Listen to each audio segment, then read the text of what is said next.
Hey there, YouTubers. Wanted to give you my initial thoughts on the Zotac GTX 1630 that I bought, $159.99. Was it worth it? I honestly don't think it was. All right, let's pull up a gaming video that I have, and let's just start at the beginning. So you can see the FPS average, and this is 1080p competitive.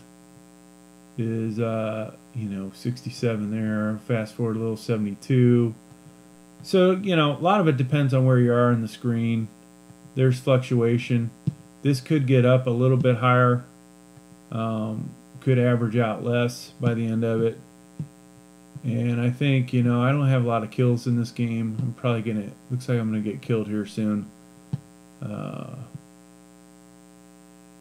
So we don't quite get to the very end. Yeah, actually it stopped recording, but here we are, 8 minutes in the game at 82. Maybe this would get a little better, maybe it'd get a little worse.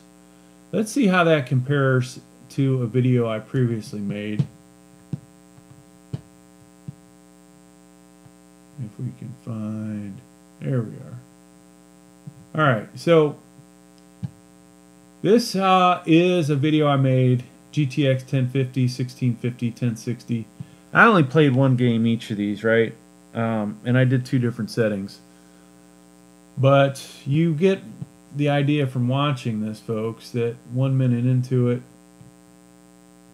you can tell that obviously this GTX 1050 is the weakest card.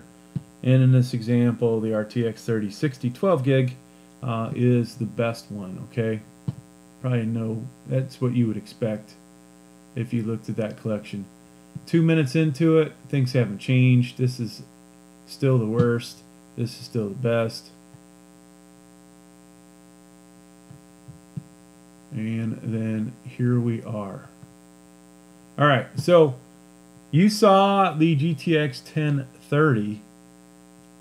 Unfortunately, folks, it did not even crack any of these lowest numbers. 82 was the lowest. Now, oops, looks like we're still running.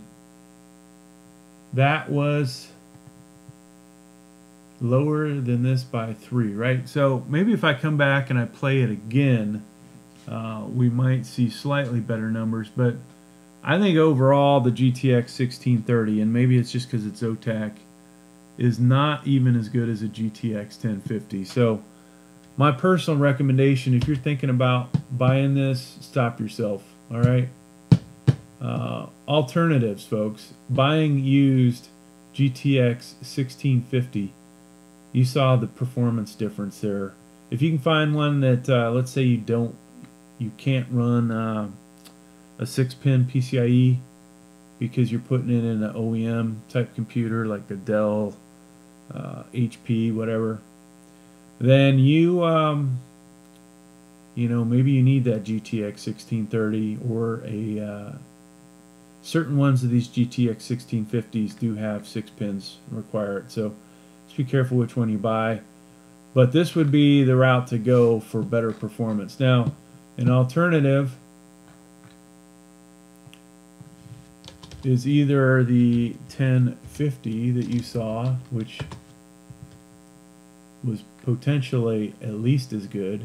Here's a used one, $88. All right, that's a pretty good price if you're about to spend $160 on something that's not so great. A little bit better would be the TI.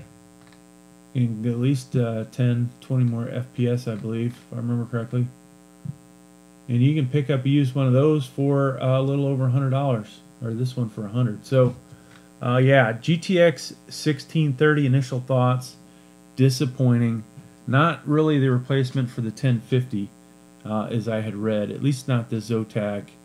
I believe it is a solid replacement for a GT 1030. There's probably no doubt about that. The price is excessive, folks. It needs to drop down to about $129 in my opinion. Otherwise, if I could do it all over again, I would not buy this thing. Well, then again, I would buy it for the channel, just like some of the other graphics cards I bought that I never used because I just need them for the channel, right? But there you go. Thanks for checking out the video.